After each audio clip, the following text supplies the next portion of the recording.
అటుకులు పల్లీలతో ఇలా హెల్దీగా లడ్డు చేయండి. జ్యూసీగా సాఫ్ట్గా తినే కొద్దీ తినాలనిపిస్తుంది. ముందుగా స్టవ్ ఆన్ చేసి ప్యాన్ పెట్టుకొని 1 కప్పు పల్లీలు వేసుకున్నాక పచ్చివాసన పోయే వరకు ఫ్రై చేసి పక్కకు తీసుకోండి. అదే ప్యాన్లో 1/2 టీ స్పూన్ నెయ్యి, 1 కప్పు అటుకులు వేసుకొని ఇలా ఫ్రై చేసి మిక్సీ జార్లో వేసుకోవాలి. 3 యాలక్కాయలు వేసుకొని ఇలా పౌడర్లో మిక్సీ చేయండి. ఫ్రై చేసుకున్న పల్లీలు కూడా వేసుకొని ఇలా మిక్సీ చేసి ప్లేట్లోకి తీసుకోవాలి.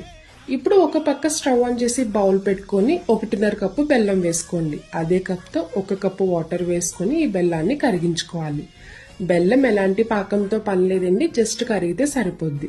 ఇప్పుడు అదే ప్యాన్లో ఇలా డ్రై ఫ్రూట్స్ ఫ్రై చేసుకున్నాక 2 స్పూన్లు ఎండు కొబ్బరి వేసుకొని ఒకసారి ఫ్రై చేయండి. కరిగించుకున్న బెల్లం వాటర్ని ఇలా వడకేసుకోవాలి.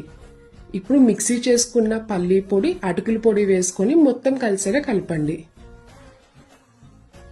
ఇలా కలుపుతూ ఉన్నప్పుడు ప్యాన్కి స్టిక్ అవ్వకుండా ఇలా దగ్గరికి ముద్ద అయిపోద్ది. ఇప్పుడు స్టవ్ ఆఫ్ చేసుకొని కొంచెం చల్లారాక ఇలా ఉండల్లా చేసుకోవాలి.